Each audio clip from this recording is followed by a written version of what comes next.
All right, enough fun. Oh. Hey, everybody. Welcome to another episode of Crimes, Killers, Cults, and Beer. And beer. Oh, man. In case you're wondering what the hell that was all about, I mean, it was biker sounds because we're covering the biker case today.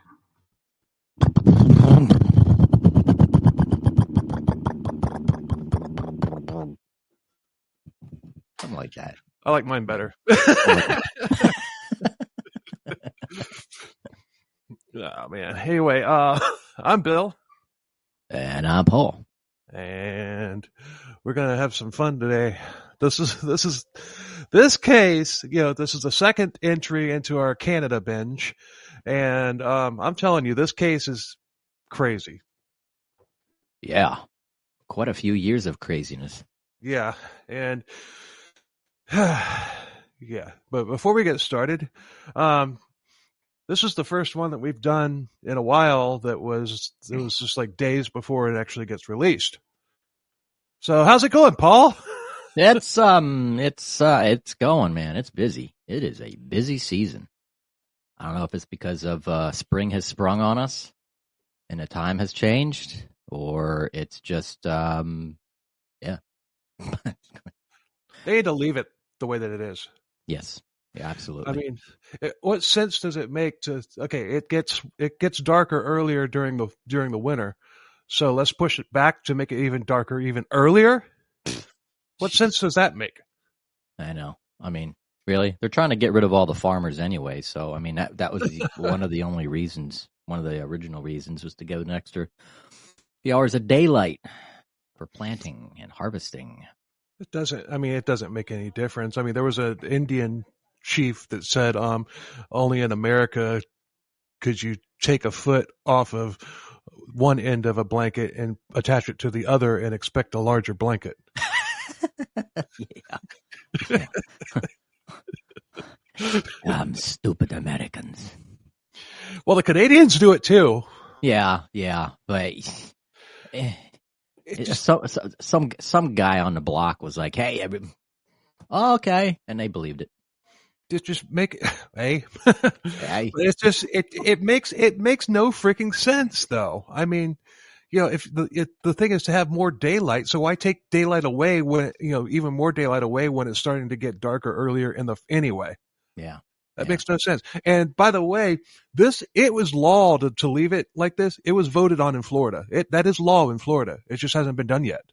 Yeah, and they didn't have enough signatures last year to take it off. They were gonna can it, but they didn't have enough support for it. I'm like, what? Everybody I talked to wants it. Yeah, like, talking to the wrong people. Yeah, I know. It's just stupid. I mean, yeah. I like you live in Arizona. I got quite a few people on the show that that are from Arizona, and they just have to keep reminding me. Oh, we just want to let you know we don't observe daylight savings time. Yeah, they're the only smart state in the entire country. Yeah, right. I think Indiana does it too. I'm not sure. Yeah. No. That's what Indiana's known for. Bad roads, cults, and not following the daylight savings time bullshit. Right. Oh, man. No, and that's the thing. Living in China, when I lived in China, they never observed it. The whole country's like, they're like, what daylight? No. Yeah, just leave. Where's the Americans? Just leave it the way that it is. I don't like it being dark at 5:30 in the evening. No. Yeah. Way too early. Oh, I lived in Chattanooga for a few years, and Chattanooga is like right, close to where it's in the Eastern time zone, but it's really close to where it becomes Central. Mm-hmm. And during the summer, there's still daylight out at 10 o'clock at night. I loved it. I mean, just a little bit, but I freaking loved it. Wow. I'd like I want to get a bit of that Alaskan time stuff, that 6 months of daylight. It's like, man, But it was so cool. It was so cool because at 9:00 it's still like evening, 9:30. Yeah. It doesn't really start getting dark until, during like July there. It doesn't really start getting dark until like 9:30 at night. And at 10:00, there's still like a trace of the sun left in the sky. Man. Yeah, I bet you those bars stayed open really late. That's a 24-hour schedule. But they stay open. They stay open till 3 in Tennessee. Jeez. Oh, hey there. You like true crime stories, right? Yeah, I know. Who doesn't? But I gotta admit, after a while, all those stories of murder and heartache, well, they tend to go straight to my hips. So that's why I, Leroy Luna, have created a podcast called Excuse Me, That's Illegal, where we'll take a hardcore look at some softcore crimes. No TED Talks on Bundy here. The letters BTK won't be coming from these lips. Unless he had a brother that used to steal library books. Suppose I'd be willing to go balls deep into that one if that were the case. Anyways, you'll hear stories such as the Mad Pooper, a female jogger who wreaked havoc in a Colorado Springs neighborhood, using one family's front yard as her own personal dumping grounds. If this kind of content sounds like it's up your alley, Excuse Me, That's Illegal is available right now on all your favorite podcatchers. So come join me. I'll be right here waiting for you. But anyway, I have no more ado. Do you? I do not. All right. We haven't had a doing episode in a while. But anyway, tonight we're covering the Quebec Bike Wars. And in 1994, in Quebec, a biker war broke out between the Quebec chapter of the Hells Angels and a local club there called the Rock Machine. It wasn't just local. We'll get into that. The war lasted from 1994 to 2002, and it resulted in 162 people dead, including innocent people who were in the wrong place at the wrong time. And some were even children. And there were 84 bombings and 130 cases of arson. Crazy shit. Oops, crazy stuff. We're within 5 minutes. Okay. we're outside of 5 minutes. I can say shit all I want.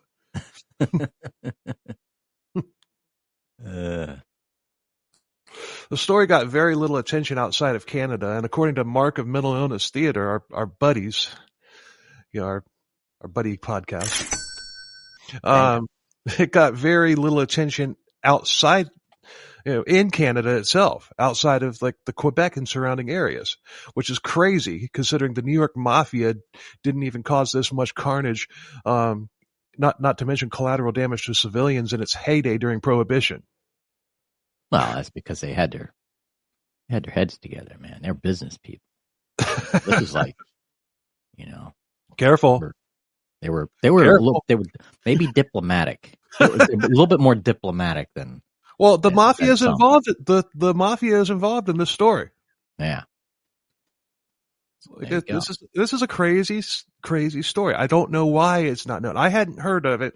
The first I had heard of it was when I started looking for cases to cover in our Canada Binge. Wear my hat. Shit. Hey, the Edge is back. Hey.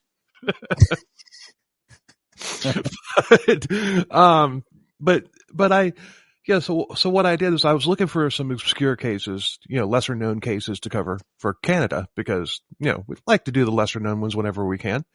So we start with Alan Legere. That one's kind of known, but not as well known as a lot of cases. And I found this one. I was like, okay, that's one. And next week's episode is a very obscure cult, very creepy one too. And then we're going to wrap it up with Willie Picton, which is going to be at least a 2-part, maybe even a 3-part. Actually, the cult episode might wind up being 2 parts as well. I don't know yet. But we're going to be in Canada for a while. And you know what? After Willie Picton, I might decide, hey, let's keep going with Canada. Let's stay in Canada. Yeah, right. We might get some invites. Because if I can find more freaking cases like this, damn. Yeah. Anyway. What stays in Canada, what happens in Canada sometimes stays in Canada. There's Apparently. a lot of stuff that happens up there. Nobody ever knows about that. Right. That happened? Wow.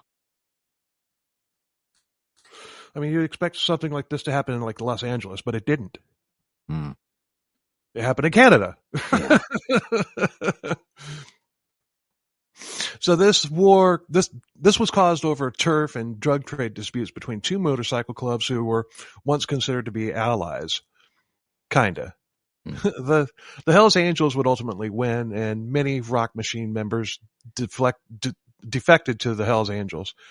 In 2001, the remaining members of Rock Machine merged with another club called the Bandidos, or patched over. They were patched over. That's biker terminology for you're ours now, bitch. Yeah. You're riding bitch today. Yeah. What ended it ultimately was a police crackdown that was long overdue. And once the war was stopped, the Bandidos surrendered and were absorbed by the Hells Angels.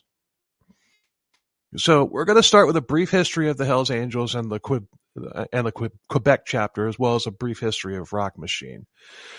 So before we dive into the war, let's delve into the brief history. Just brief. I mean, let's.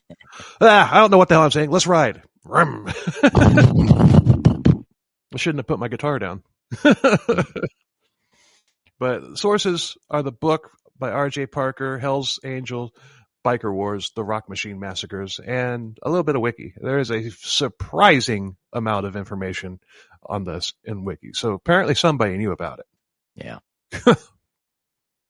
Hells Angels were formed in 1948 in Fontana, California by World War II veteran Otto Friedl. When he and other members of the Pissed Off Bastards motorcycle club left on their own.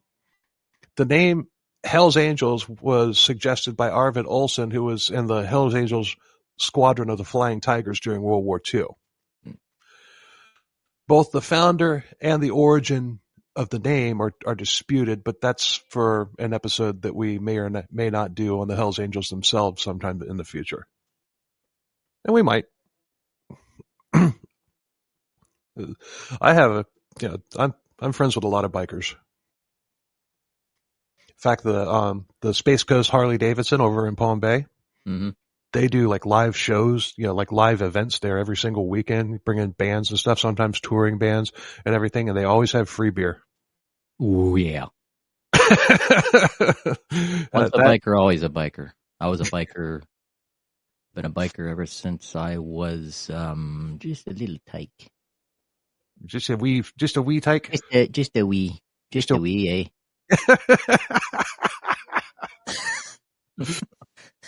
No, but you ought to go over to Space Coast Harley sometime. Cool. I mean, they've had some pretty big concerts out there. So there's a plug. The best Harley Davidson dealership in Florida. Oh heck yeah, yeah. So during the 60s, the Hells Angels were involved in every counterculture event in California, most notably the time when they were hired to do security at a festival being headlined by the Rolling Stones, which ended badly. Who'd have thought that cocaine and alcohol-fueled bikers wouldn't be the best idea to do security at an event full of hippies?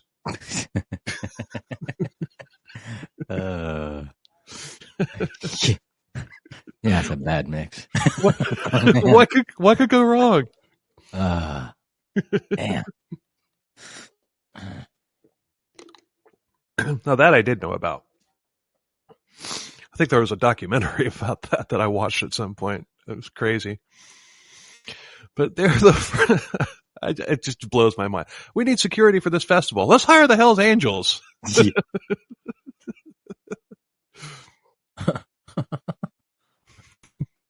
So they were the first club to become notarized and legal, and they've branched out all over the world. They're notoriously linked to crime, including drugs, stolen goods, extortion, prostitution, organized crime, basically.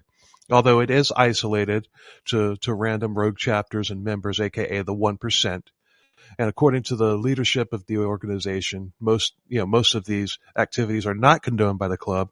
Most members are law-abiding citizens with a bit of a rough patch, and they're also very well known for extremely successful charity work.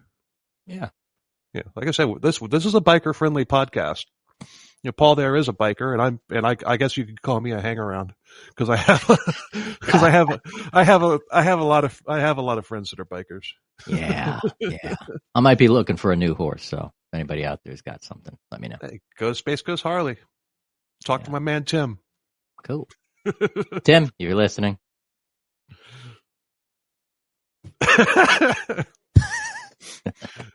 But this is just a fraction of a nutshell of their history. And the history does, it's not the focus of this episode, so don't come at us. And like I said, this is a biker-friendly podcast. Yes. The Rock Machine was founded in 1986 in Montreal, Quebec by Salvatore Cazzetta, who was a part of the SS bike gang. And its name doesn't really hide very much.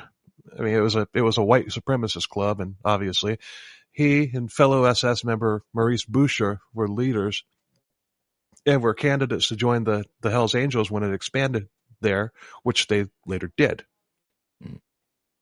They, along with longtime future president Fred Falcher and Giovanni Cazzetta, who had been involved in the first biker war. Yeah, there was another one. And we're going to touch on that one a little bit.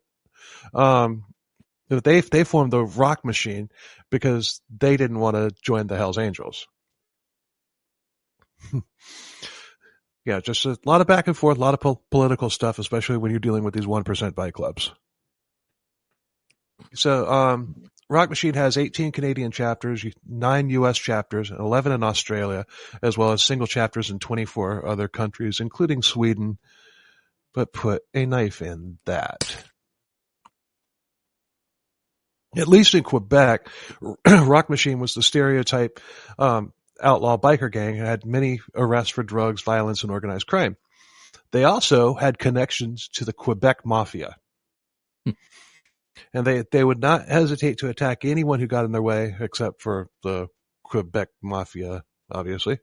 You don't want to mess with the Mafia.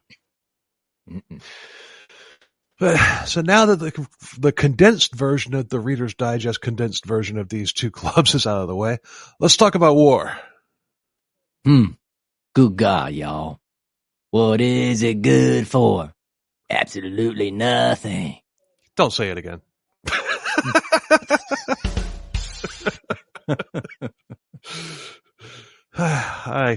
I guess singer is not part of your repertoire, is it? No. Might be able to write it, but sing it. Yeah.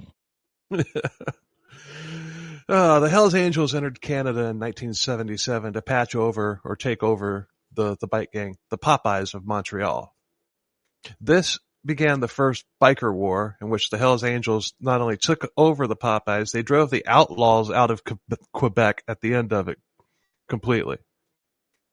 And the remaining outlaws helped form the Montreal Rockers Motorcycle Club, which at the time was a chapter of the Outlaws. There would be violence from 77 to 85 with bombings and motorcycle club members and leaders being taken out on both sides, but it was isolated to just the clubs and not nearly the scale of the Second War. Regardless, the Outlaws were driven out and the Rockers became Rock Machine later in 86. And things would stay somewhat normal other than minor skirmishes from time to time until 1992 when the Hells Angels decided they wanted to control the drug trade in Quebec. Yeah, got to find a way to finance, man. Yeah. Got to have an income. We may go into detail about the first biker war at some point because there's a lot there with it too. There's a lot to it. But for now we're focusing on the second. So yeah. If you want to hear us go into detail about the first one, then blow this episode up. Listen to it. Show us they might want to hear about the other one.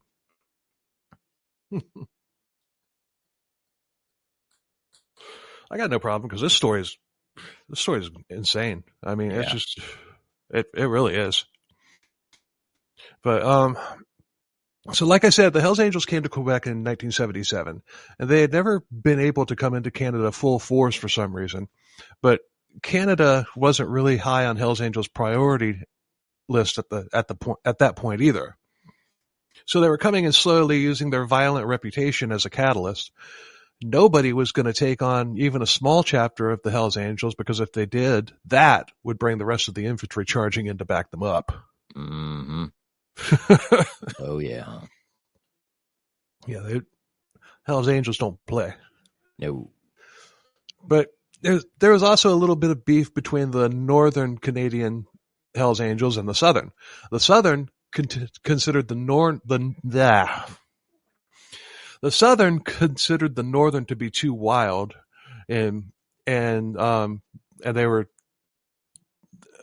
cheating the South out of the club profits that they were owed. Everything was supposed to be split evenly. But the meth that they sold, and at the time they sold exclusively meth. The meth was made by the Southern Hells Angels and sent north. The North was supposed to sell it and ship the money back to the South. And they weren't sending enough back, and the North was selling and keeping the take. Those damn Yankees! Yeah. Damn Yankees. And Canada's got Yankees too. Yep. So the Quebec Hells Angels chapter decided to put a stop to it.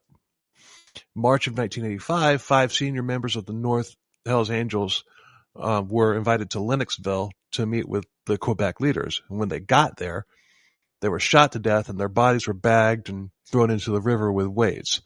The South had sent the North sleeping with the fishes. Whew.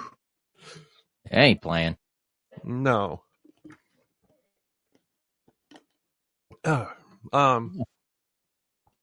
This, of course, started a serious fight between the North and the South, and this became known as the Lennoxville Massacre.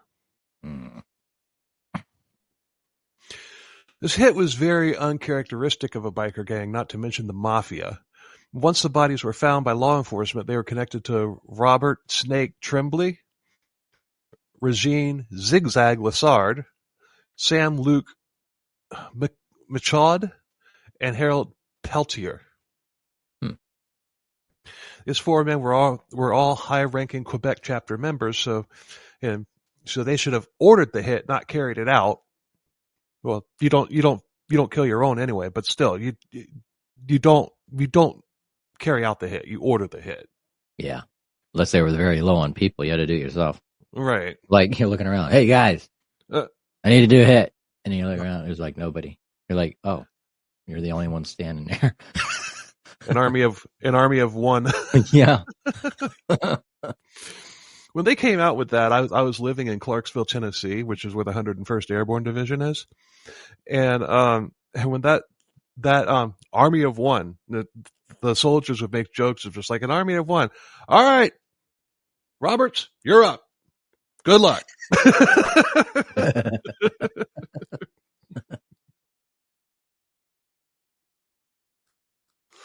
Yeah, I never understood that army of one thing. I thought be all you can be, get an edge on life in the army was a much more effective slogan. Yeah. Yeah. The lone wolf.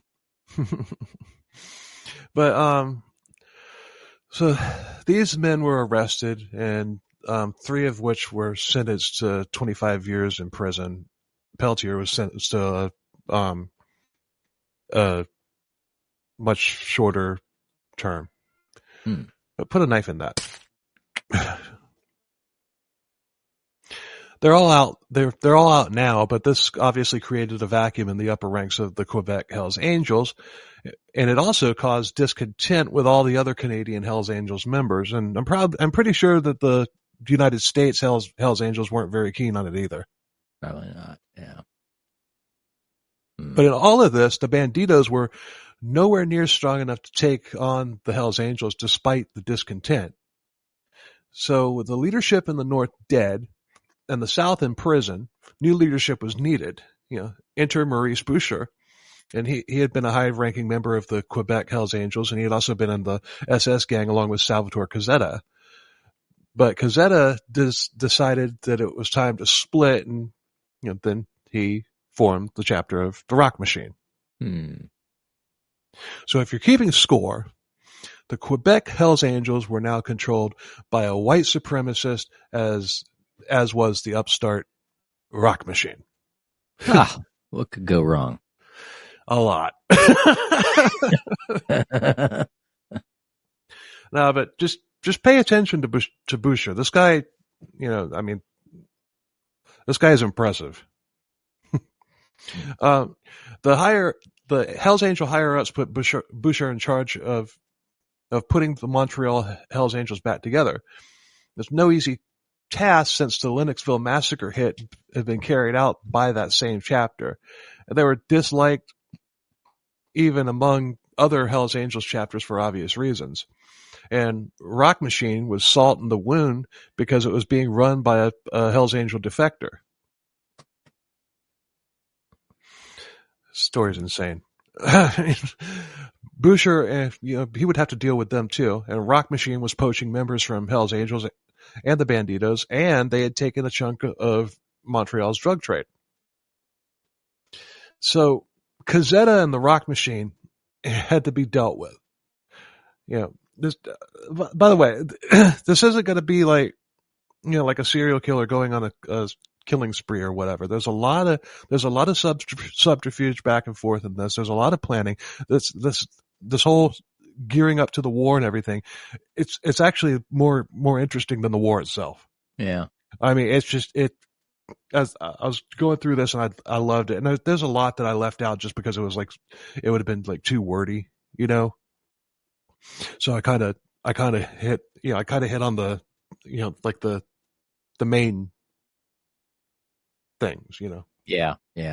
Like they say, I mean, the devil is in the details. Mm-hmm. It's the details themselves, what's leading up to it and all the little intricate, all these nuances and stuff like that. That's what makes it interesting. That's what's just like, holy crap.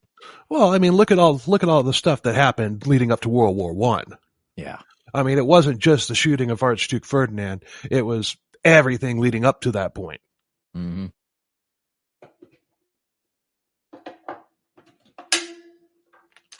Changing my vape batteries. Aha. It like literally just died on me. Oh, shit. Well, at least they're changeable. I gotta plug that sucker in and wait 25, 50 minutes. I've always got batteries on my charger. Always. Oh, much better. Okay, so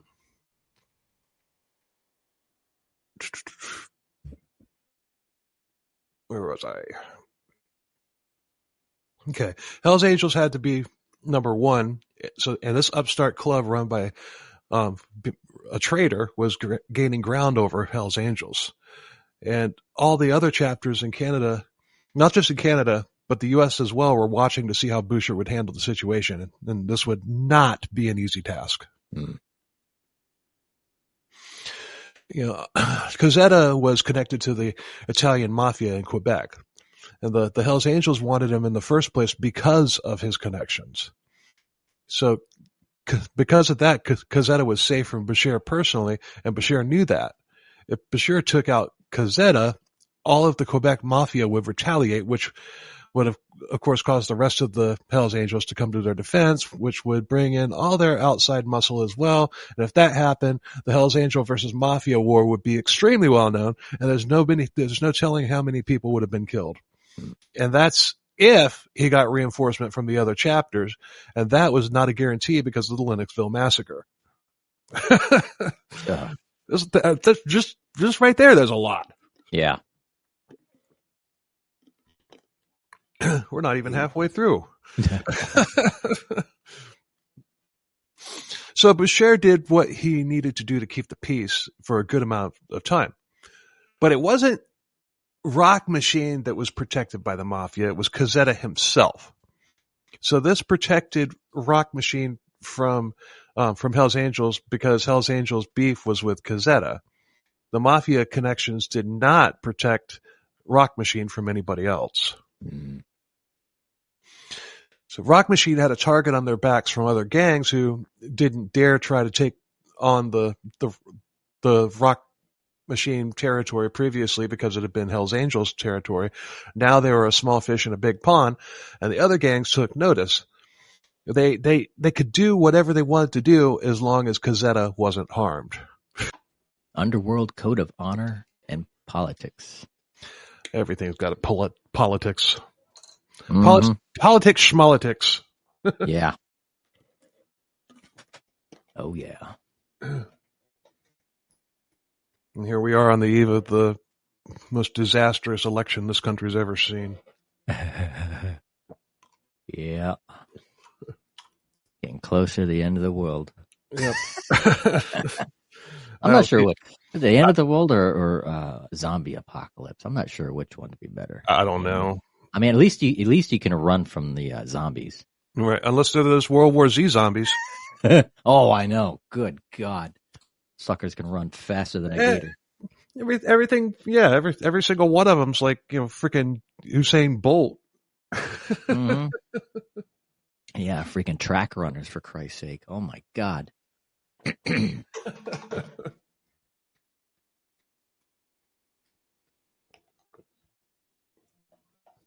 One of these days, this flimsy-ass bottled water is going to tip over on my desk on its own.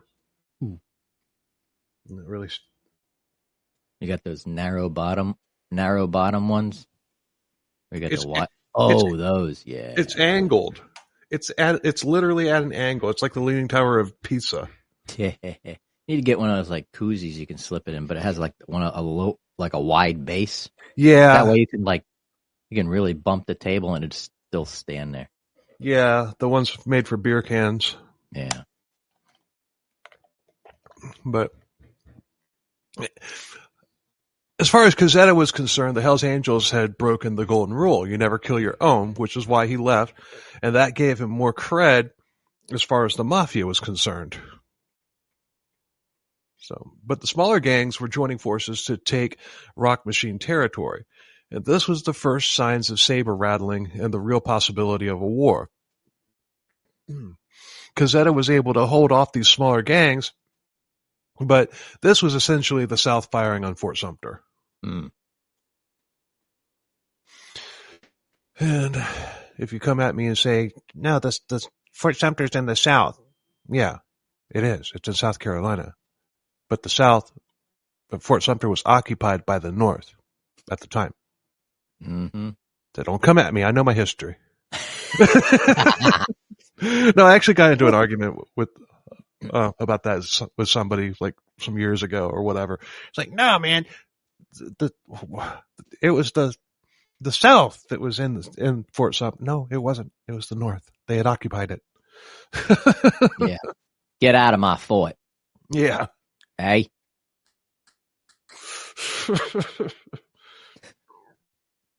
If you want to go see a fort, obviously the Castillo de San Marcos in St. Augustine is a good one to see. Mm-hmm. Fort Sumter, not so much, because it was retrofitted, and it doesn't really look historical anymore because like half of it looks modern because it was used in World War II, and half of it looks, like historical. Yeah. If you want to see a good one, go see Fort Pulaski and off of Tybee Island in Georgia. Ooh. That's a good fort to go see. Probably the nicest one in existence, next to like Fort Jefferson down on Loggerhead Key. There you go. Yeah. Which I haven't been to, which is on my bucket list. But anyway, hashtag, but I digress. So prior to the Biker War, the Bandidos were top dog in the drug trade in Quebec, and they and the Mafia had their own territories, and both sides respected that. The Bandidos were one of the gangs that had their eye on Rock Machine territory, and they had a plan. They offered Rock Machine support. This would protect Rock Machine from practically any threat that came at them and would put the Bandidos in the Mafia's good graces. That and Rock Machine would then owe them a cut of their money. Politics. Yep. Yeah. Cazzetta agreed, and he offered the Bandidos a larger than normal cut, as well as manpower from Rock Machine if the Bandidos ever needed it. the Bandidos agreed and took Rock Machine under their wing, so they were allied, but the Hells Angels had been busy as well, and they knew about the Rock Machine alliance with the Bandidos, and they were not happy about it. Mm-mm. Boucher had to get back its reputation that it had lost, as well as the turf that was now controlled by Rock Machine. Hells Angels didn't have the manpower to maintain their grasp, and Hells Angels brass expected them to hold on to it and were hesitant to send help. Boucher needed to prove his worth, and that was hard to do because of the Mafia factor. At this point, the Montreal Hells Angels were basically alone, an independent gang.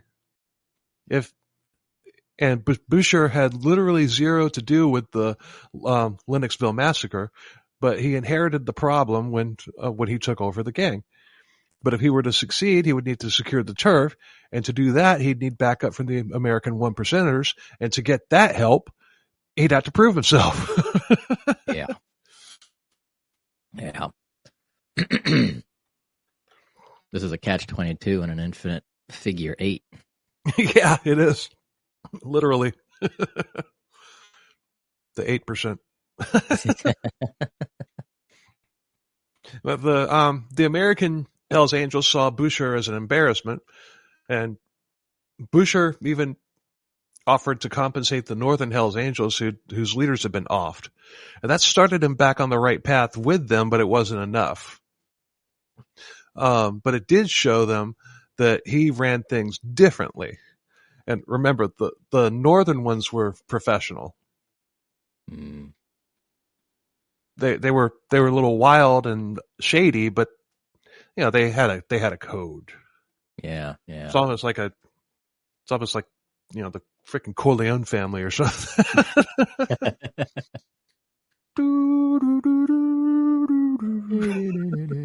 Oh yeah. Finally, after a couple of years, he was in good with the Northern chapters. And he didn't just go to the larger chapters either. He went to the smaller ones as well and gave them respect while the larger chapters were treating the smaller chapters like support clubs. So Boucher was smart. I keep wanting to call him Boucher, like Bobby Boucher. Oh, yeah. It might be Boucher. I don't know. I think it might be French Canadian. I knew someone by that last name. I think it might be Boucher. Boucher? Okay, Boucher. Yeah. Boucher was smart. So he was able to call on the smaller clubs for help, and they'd give it more freely than the larger clubs. Dude knew what he was doing. Mm-hmm. The last problem was he needed his own numbers. If he needed fighters quickly, he would need his own, because while the other chapters, they would come at this point, it would take time for them to get there. Can't just wow. Yeah, right. It's I love that South Park I love that South Park episode with the bikers, when the bikers just rolling up like with their mouths. That's hilarious. Those guys are geniuses. Trey Parker and Matt Stone. They go at everybody. God. Yep. I love it. Man. But nobody's immune. Nobody from them. I'm just waiting on them to do a episode somehow dissing each other. Yeah. Oh, yeah. Yeah. I don't. Yeah. They need to roast each other or something like that on their birthdays or something. Yeah. But being low on manpower locally made him a sitting duck for any of the other gangs in Montreal with eyes on their assets. And Rock Machine was gaining in numbers on their own without the Bandidos. Another problem, obviously, would be that if he had to rely on outside help, rival gangs would see, lines of Hells Angels patches pouring into Montreal.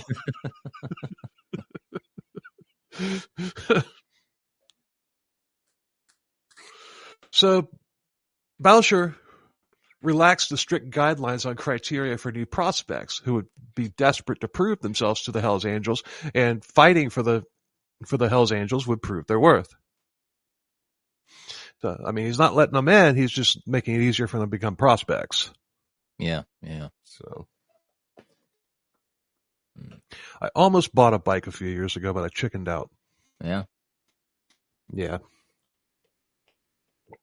Because about the time that when I was considering it, I was in a car accident.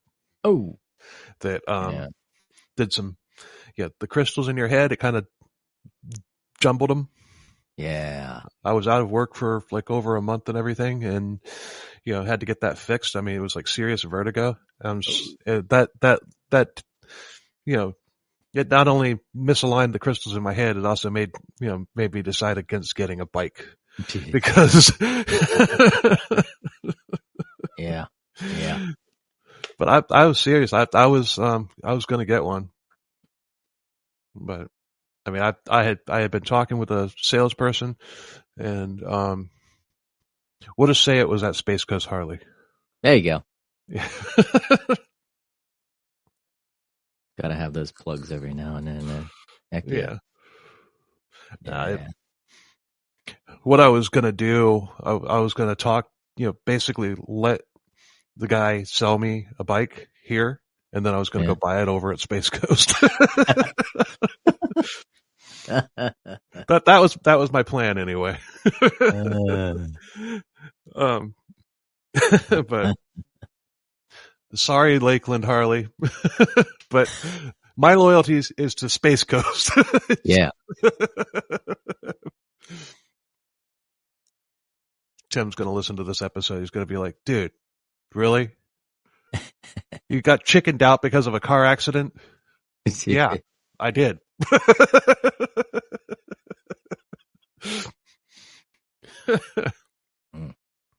So, Boucher had to stockpile weapons and ammo. He was able to do this by utilizing Quebec's drug shipping lanes that the Montreal Hells Angels still ran. Passage for weapons, and nobody from the rival clubs to the Mafia to law enforcement even had a clue. I mean, he had literally put together an arsenal. Just by running the same routes that they would bring in the drugs in. Yeah. Which, like I-95 is like one of the biggest drug hubs in the country. And, so something similar to that. I mean, it didn't really go into detail about exactly what they did. Yeah. But he needed the U.S. Hells Angels' respect, and that got it. He had made himself and the Hells Angels stronger, and he had done it right under everybody's, even the Northern Hells Angels chapter's noses. Ooh. So the Americans now trusted Boucher. And now that that Boucher had successfully brought the Montreal Hells Angels back into the graces of the rest of the chapters, it was time. And, at this point in the story, I'm super impressed with Boucher. I mean, that guy, how can you not? I mean, he's a genius. Yeah. Yeah. He was handed a lemon, but he made hard lemonade. Hard lemonade. Because bikers aren't going to be drinking just regular lemonade that little Shirley at her lemonade stand selling on the side of the street. It's got to be Mike's Hard Lemonade. Yeah. Feel free to sponsor us, Mike's Hard Lemonade. Yeah. And actually, Shirley's Lemonade stand, you can sponsor us too if you want. True. Heck yeah, man. Yeah. We have all kinds of angles. Yeah. What are you drinking there? This is Waterloo sparkling pineapple. It's not spiked, no. Waterloo. Right. ABBA. Very underrated. Well, no, I wouldn't really. They're not underrated. At their time, they were. I mean, when it comes to disco, man, back then, hell, yeah, they were drop dead gorgeous, and they had the most angelic voices. God, yeah.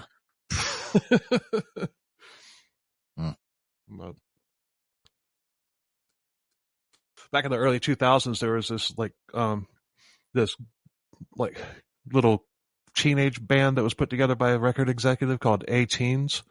Yeah, and they basically did nothing but ABBA covers. Oh shit! It was they did it. Wow. They were pretty good too, considering. Huh. Considering they were just mass-produced, boy band type of thing with 2 hot chicks in it. And they didn't even have to pay a writer because all they did was ABBA songs. Exactly. Just got to get the notes right, man. Yeah. That's it. Yeah, but they did it I remember because at the time I was working rent to own. You know how if you walk into one of those places, they've got this weird music that nobody's ever heard of playing on the TVs and everything. Well, that's how I found out about them. And they had videos for Super Trooper and Waterloo, and I was actually pretty impressed. I was just like, wow. Wow. Their cover of Super Trooper was excellent. One for Waterloo was pretty good, but the Super Trooper I think was, hashtag, but I digress. But Rock Machine and the Bandidos were nice and comfy, thinking that they had everything locked down. They had no idea of the army and the arsenal that Boucher had assembled. They were in charge, and they were enjoying it. They had the biggest share of the drug trade, and they were even closing in on as much of it as the Mafia had. Okay. This was starting to become a problem for Cazzetta. The Mafia didn't like equal parts. Yeah, and plus, Cazzetta was looking to get his own drugs to sell for himself, and he wanted to expand beyond meth, which was only mass-produced by Hell's Angels and the Bandidos. He wanted more. He wanted cocaine and heroin, which he got, and then he sold to the Bandidos, which kind of leveled the playing field between the two of them. Next thing Cazzetta knew, he was a main supplier of cocaine, and this got the smaller clubs on Rock Machine's side. But with this huge influx of heroin. That's a new one. I mean, it might exist. Heroin. Like heroin with caramel in it? Yeah. No, it's heroin and cocaine. Heroin and cocaine mixed together? Yeah. That's a dual concoction there, man. Yeah, my brain is frying just thinking about that.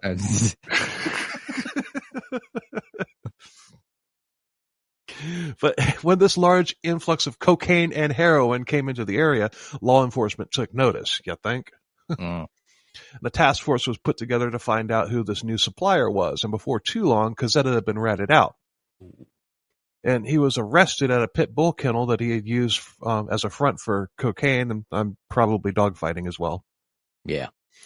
You don't have if you have a kennel exclusively for pit bulls, you're not running a charity. No.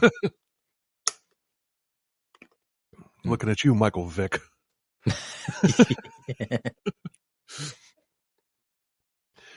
But he was busted after receiving a major shipment. He was found with, take a guess. Tons of cocaine. 11 of them. Ooh. 11 actual tons of cocaine. Holy shit. That's a lot of cocaine.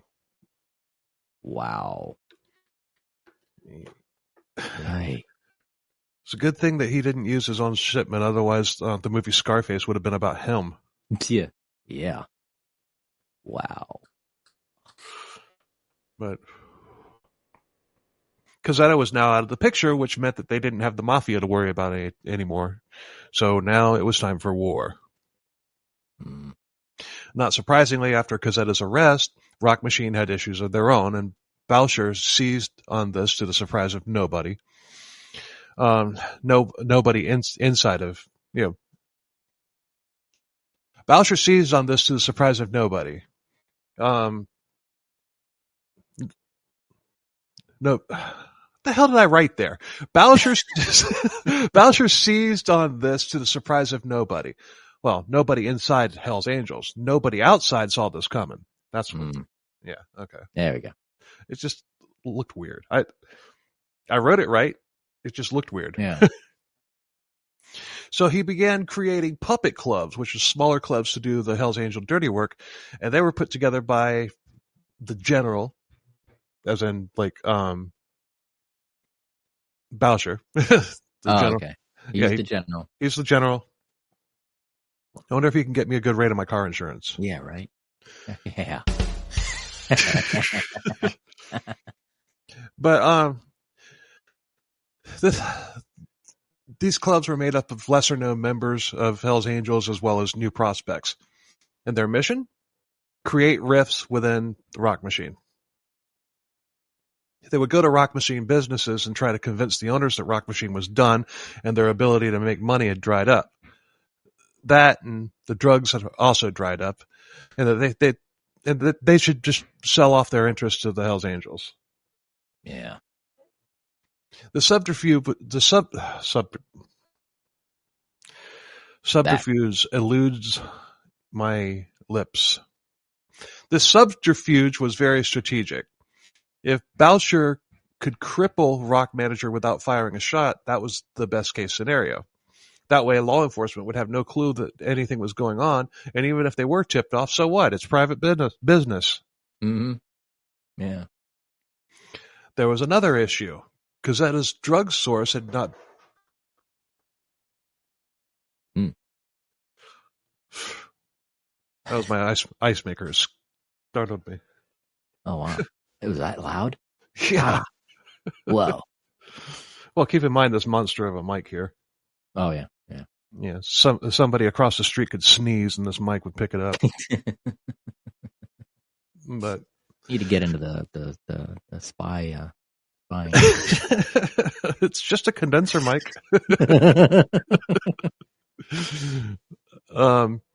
But there was another issue. Cazzetta's drug source had not been arrested. Cazzetta's arrest had left a vacuum for dealers wanting cocaine and heroin, and Boucher saw an opportunity, but the Bandidos did too. The issue also caused problems for Boucher because his members wanted to go to war with Rock Machine right then when they were vulnerable and take over. One Hell's Angel member took matters into his own hands and left a note in a Rock Machine business stating that Hell's Angel was going to take over Rock Machine territory and soon. Dumbass.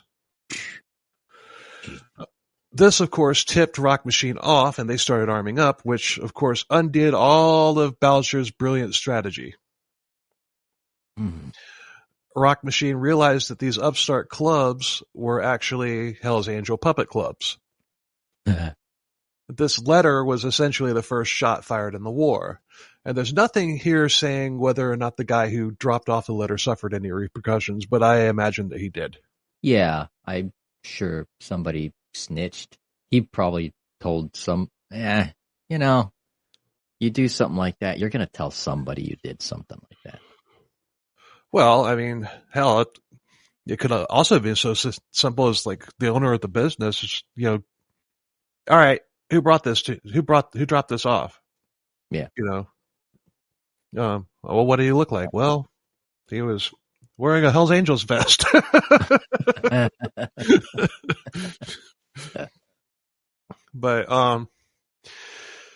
But everything that had happened set the pieces in motion for the war, and it was beginning. And I don't know about you, Paul, but I love all the history and pieces and all the pieces having to come together to start this thing. And it fascinates me. It's like a game of chess or Risk. I mean, what do you think? Yeah, like a 3D chess game. There's stuff coming in all different angles. Almost like the cops show there in Miami and stuff like that with what's her name? I don't know. One of our past shows. I don't even remember the name of it. God dang it. Yeah, that one. Cops? Yeah, cops. Yeah, cops. Cop showed up, the show, and they were doing they'll make up the scene and stuff like that, and then they bust them like, oh, all right, yeah. Dexter. Yeah. So I didn't know what to think when I started this episode, but I love I love strategy, and the story is full of it. Two Hell's Angel Puppet Club members walked into Rock Machine business on Boucher's orders to try and muscle the business over to Hell's Angels. unbeknownst to Boucher, the Bandidos and Rock Machine had put members of every single business that they owned in anticipation of Hell's Angels doing exactly this thing. The Hell's Angels puppets saw the members of the Bandidos and Rock Machine, and they opened fire as a way to say, after much consideration, we at Rock Machine and Bandidos have decided to reject your generous offer. And as we say on the streets, it was on. Man, you don't know shit about what goes on the street. There's some shit that goes on in the street, man. We drive on them. Yeah, no, I meant the street. The word on the street.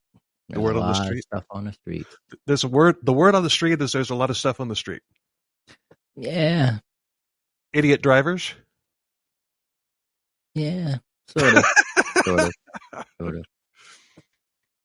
The word on the street. That's not the shit that's painted. I put this on the Discussion Pub Facebook page. The other night I was driving home from work, and it was rainy, it was getting dark, and there was I was on a 2-lane highway. There was a semi coming down the road, and there was this car behind it flashing its brights. I'm like, what the hell? Like that, It's a wet road. You want this guy to go faster on a 2-lane road? I'm like, the guy's being, the guy's driving very safely, and he's doing that for stupid people like you. Yeah.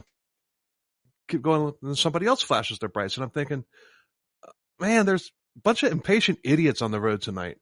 And then I happened to notice that my headlights were off. Oh.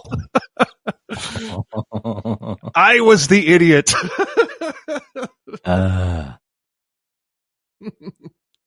It's good that they were flashing you before you got the freaking red and blue.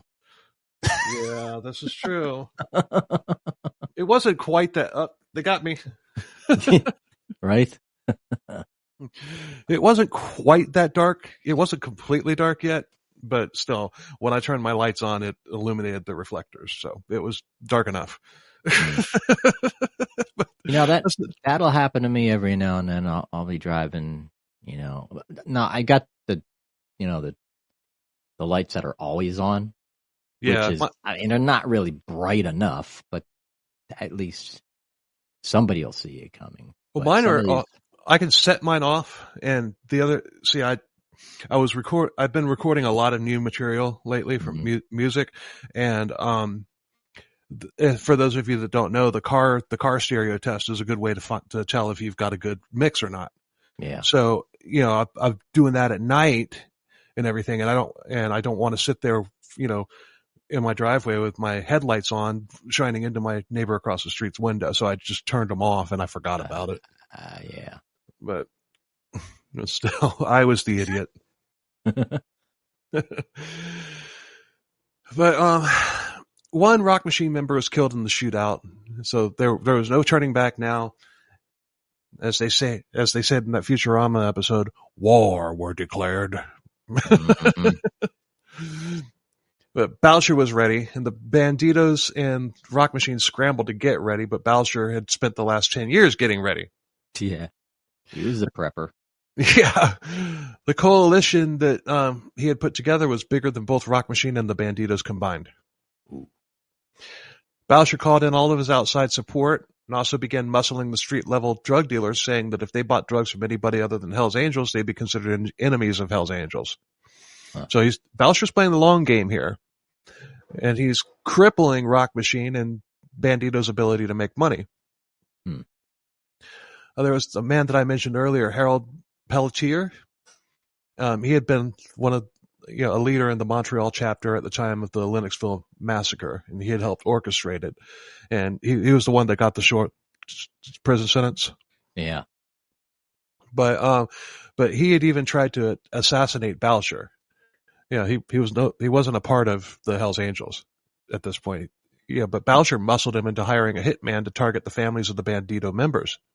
Mid-level members, not high-level members. But this was to scare the mid-level members out of the war. And Pelletier did this, and soon a girlfriend of a Bandido was killed, The hits continued, and police had nothing to pin on Boucher since he had not personally hired the hitman. It all fell back on Peltier, who was considered an enemy anyway. Huh. Like I said, this guy's a freaking military genius. Yeah. God, I guess you can make more money as the president of a biker gang than you can as a career soldier. Yeah. Yeah. If he had joined the military, that guy would have probably been like a general. Oh yeah. Like seriously, as smart as he was. Yeah, he'd be wearing brass everywhere. Mm-hmm. So at this point, it was just random skirmishes and isolated shootings and such. But that would change very soon to the equivalent of terrorist attacks. Mm-hmm. Hell's Angel began bombing the Bandido and Rock Machine businesses. And this was extreme even for the most violent of the one-percenters. Nothing like this had ever happened in a turf war before. Ever. Wow. June of 1995, Boucher formed the Nomads, which were essentially a special forces unit that would go anywhere in Canada to hunt the Bandidos and Rock Machine members. And to get in, they had to be initiated by killing somebody, and this made the group safe from any undercover police officers joining to infiltrate. Wow. June of 95, believe it or not, interestingly, that was the first time I laid down my first bike. June of 1995? Yep, summer of 95, when I laid my first bike down. First motorcycle accident. Maybe a Nomad stuck a stick in your spokes.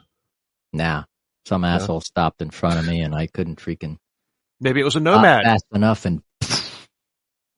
Maybe it was a Nomad in Florida. Maybe. Because they went everywhere. Yeah. Mistaken identity. They thought you were a Rock Machine. Right? Dude, I just had an epiphany. This whole time I'm sitting here thinking Rock Machine, like rock music. Yeah. What were they selling? Rock. Mm-hmm.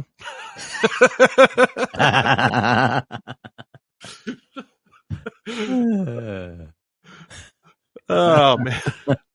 Duh. I'm like, I wrote these notes over several days, and I've got this far into the episode, and it just now registered. The wonders of life. Wow. August 9th of 1995, a Jeep exploded, killing its driver, Mark Dubé. He wasn't even a bike gang member. He was just a street-level drug runner who wasn't buying from Hell's Angels. But there was also an 11-year-old boy, Daniel Desrochers, who was killed in that explosion. And he was in a coma for 4 days before dying. And obviously, neither the Hells Angels or Rock Machine or Bandidos claimed responsibility for the bombing because Daniel's death pissed a lot of people off. Oh, I'm sure it did. Yeah, the community was like, oh, hell no. Yeah. We're going to find who did this. Yep. And that led to Operation Carajou, which was a task force set up by the RCMP to end the war and get justice for Daniel. This turned out to be a fiasco due to bickering between the RCMP and the politicians on how it should proceed. Freaking politicians. Wow. That and the fact that the Montreal chapter of the RCMP was known to be a corrupt department. Police would take bribes to look the other way from both sides, and those who didn't take bribes received death threats.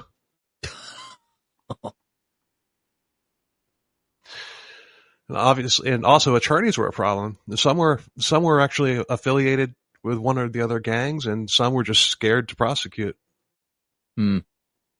I can definitely see that. I can see that. Yeah.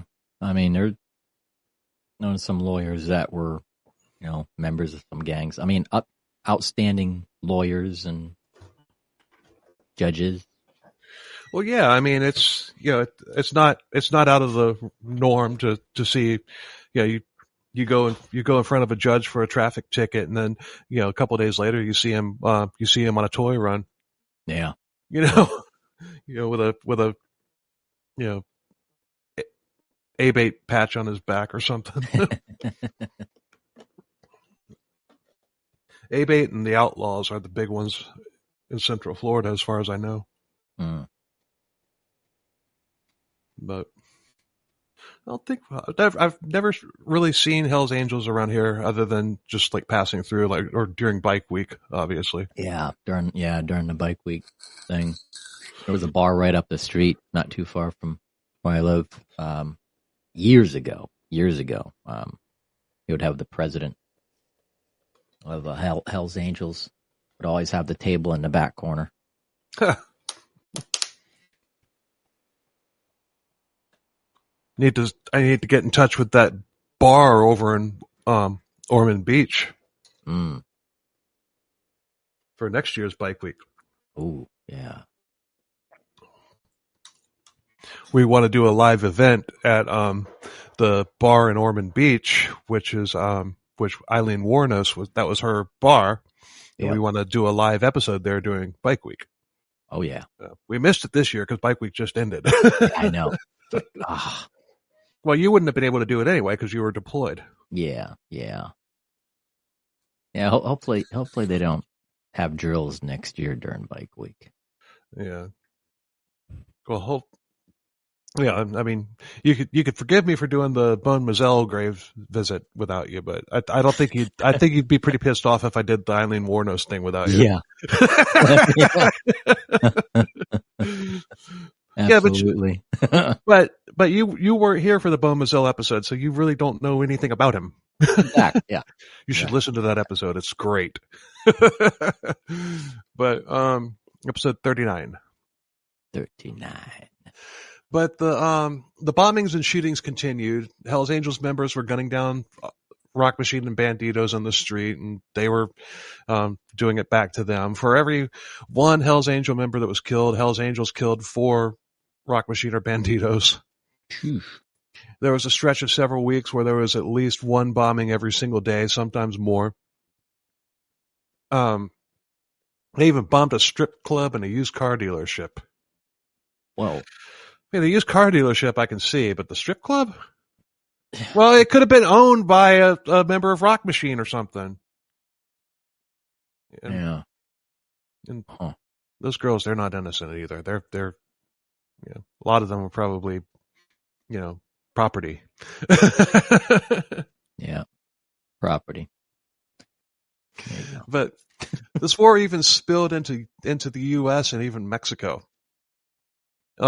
One Rock Machine member, Norman Baker, was on vacation in Acapulco, and he was killed by a Hell's Angels member while he was there at a concert at the Hard Rock Cafe there.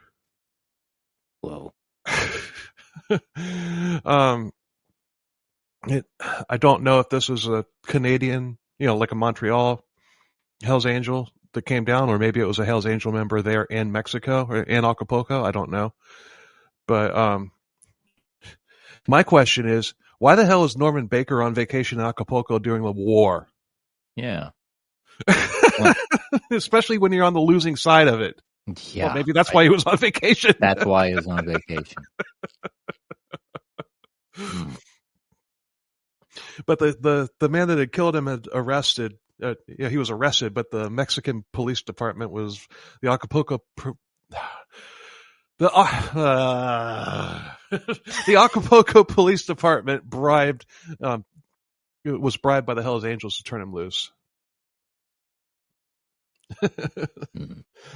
So, but it was the Canadian chapter that did it, but that doesn't necessarily mean, that was the Canadian chapter that funded it because it was their hit, but that doesn't necessarily guarantee that the guy that did the killing was a Canadian member of the Hell's Angels. Yeah. Because he's there fighting a war. The Canadians, Hell's Angels, they're there fighting a war. They're not going on vacation. But then again, it could have been a nomad. Could have been. Yeah. It doesn't say. but get killed at the Hard Rock Cafe. Yep, there's another rock.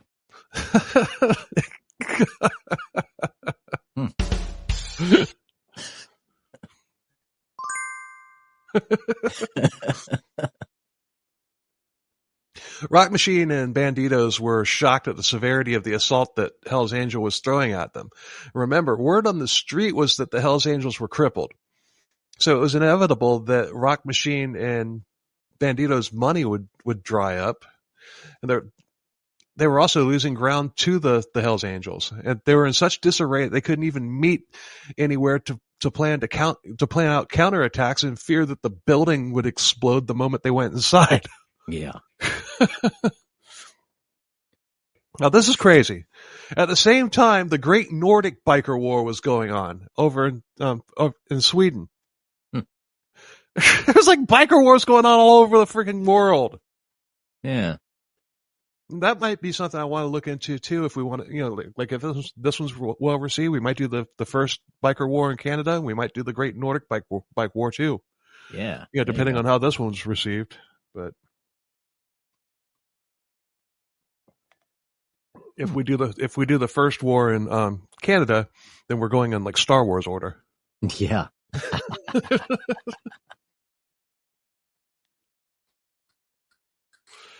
But the Bandidos and Rock Machine were impressed with how well the Swedish chapter of the Rock Machine was doing. So 3 Rock Machine members went to Sweden to try and get support, but they were sent packing by Swedish authorities who didn't want any Canadian bikers in Sweden. But still, I kind of gotta. It's like I don't get that mindset either. Boucher would not have done that. You know, Boucher wouldn't have sent like Hell's Angels members to Sweden if the Hell's Angels members were already in a war of their own. Yeah. Like you're gonna take soldiers away from us to come help you. Yeah, it's like I know we're brothers and everything, but come on, man.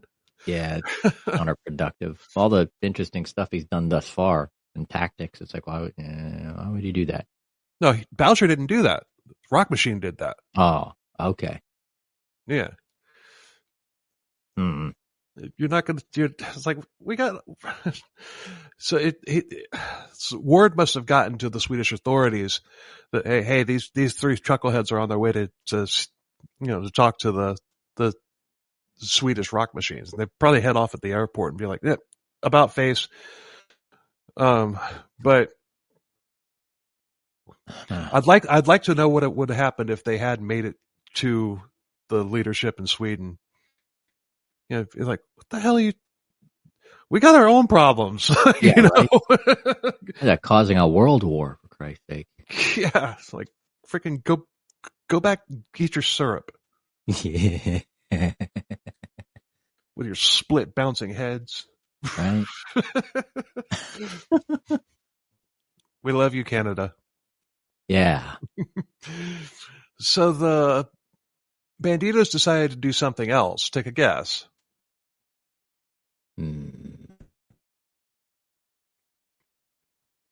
Yeah. The United States Hells Angels members hadn't even arrived yet, and the Bandidos knew that once they did, it would be over.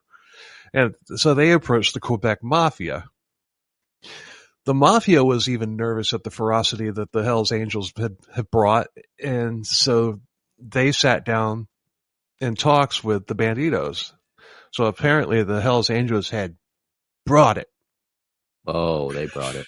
They brought it. The Mafia began finding Boucher's weapon suppliers and making them go away. Read that however you want. Ooh. It would take Boucher a while to find another supplier. So the balance, this should shifted the balance of terror.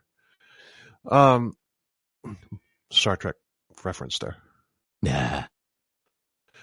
Meanwhile, the Bandidos began reaching out to any other criminal organization they could find, such as street gangs, telling them they better join up with them unless they wanted to be subservient to the Hells Angels.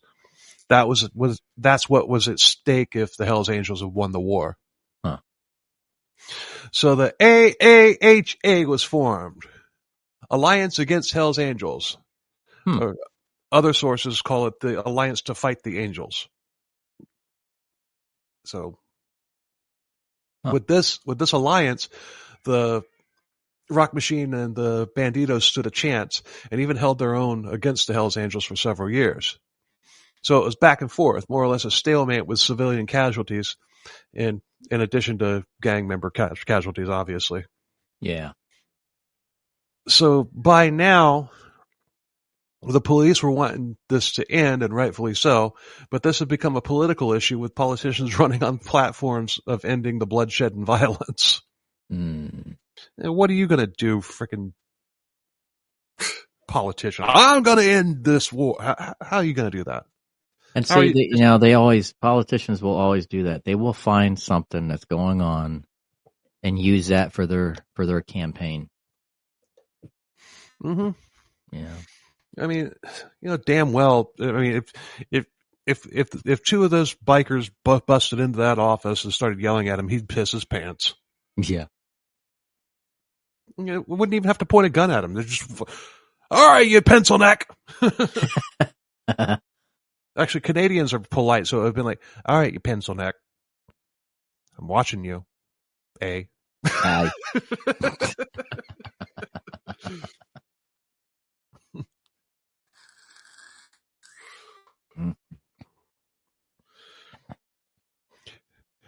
If we didn't make fun of you, it would mean that we didn't like you, Canada. Exactly. So we like Canada. So, some of our best friends are Canadian podcasters. Got Mental Illness Theater, got Buried Motives, got Morgan from Human Monsters. All Canada. Oh, yeah. So. Dan Aykroyd. Well, he's not a podcaster. But he listens to podcasters. Yeah. He liked, he was that one podcaster in the Ghostbusters movies only fan, only subscriber. I loved that movie, by the way, Ghostbusters Afterlife. I loved it. I absolutely loved that, and I can't wait to see the new one. Oh yeah, the new one. I'm just debating whether I'm just going to go to this. If I'm going to go to the theater to get the. I know the popcorn. It's like a ghost trap. That's I might just go there and be like, can I just buy one of these because I hate the movie theater experience. I know. It's like yeah. Well, me with my neck issues and my bad hip and everything, it's just it's not a very pleasant experience for me to go sit in the movie theater. Well, you got those. If they've redone them, you've got the new theaters now, because most of like the one here and stuff, it's got the seats kind of. It's like being in your own lounge chair or your own lazy boy in your living room. It's like they go back. Yeah, I might fall asleep. Yeah. But I don't know. I'll probably wait for it to come out and to rent on like Prime or whatever. Yeah, I'll just keep an eye on eBay. I'm sure people will probably be selling those things on there. Yeah, true. Well, nah, I'd just go and buy one. Just fill it up with popcorn. Let me take it with me. Yeah.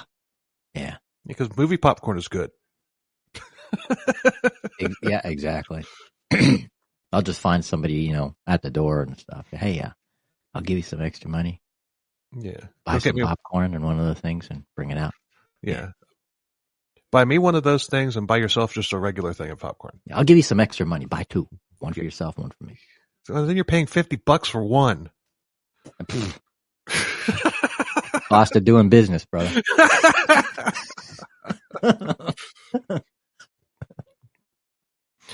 We should hijack a delivery truck and steal all of the popcorn traps and then sell them on the street. Right. We'll blame Rock Machine. We'll frame them.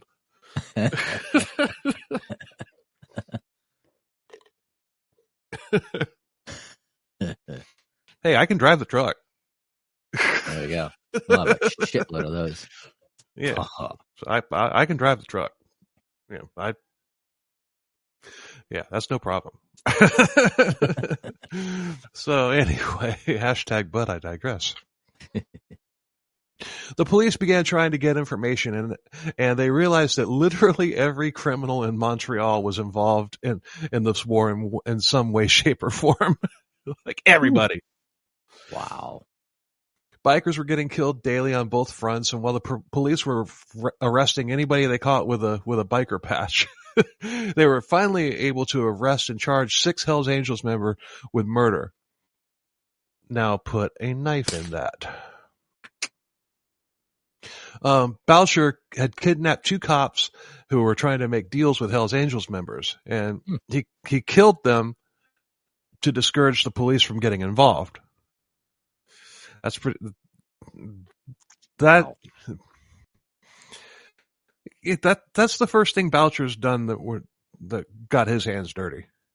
Yeah. Holy crap! I'm surprised he didn't have an underling do it. Yeah.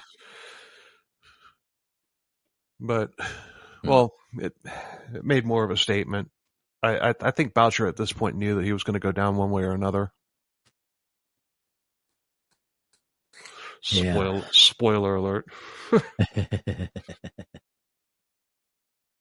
But it worked. The police actually pulled back for a couple years, and once again, this gave the Hells Angels the upper hand.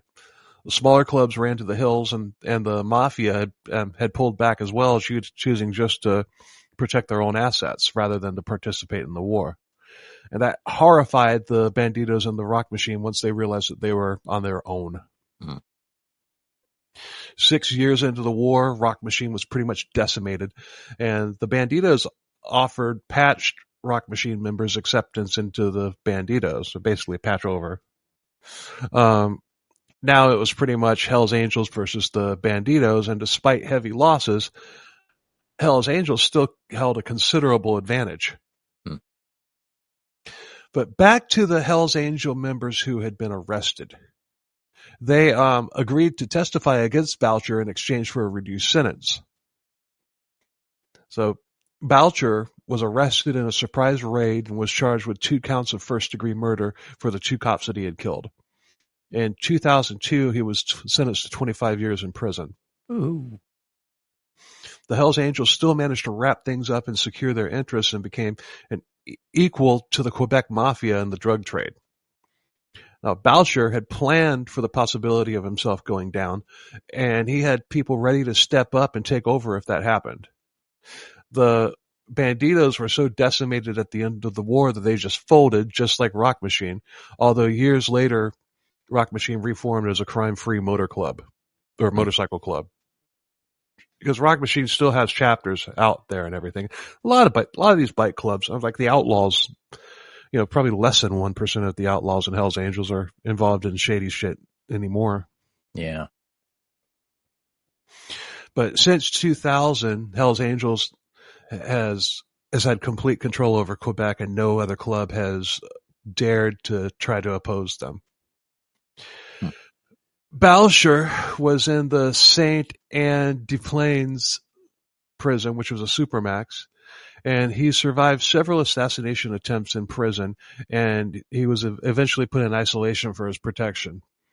He died of throat cancer on July 10th of 2022. Wow. Now, Cazzetta gets a little more interesting. He was released from prison in June of 2004.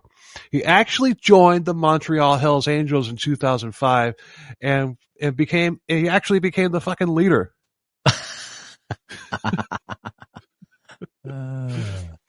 He led it from 2011 to 2016. In 2022, he was forced to retire because of disagreements with the other higher-ups in the club. I gotta imagine that there's some old-timers there that didn't like the idea of him even being there, let alone running it. True. Because he was initially a traitor. Yeah.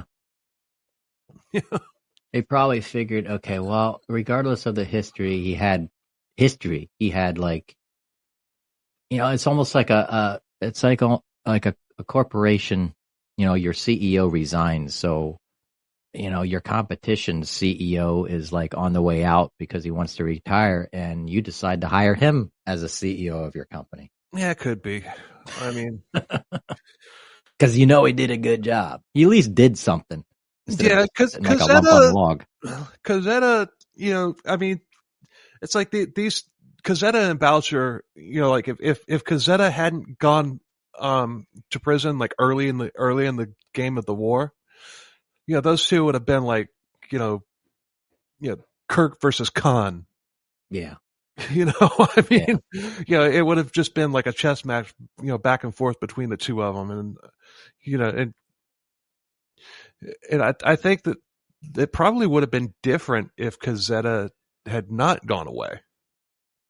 I mean, I'm not going to, the outcome, I don't see the outcome being any different, but, it probably would have been, a lot different in terms of what happened.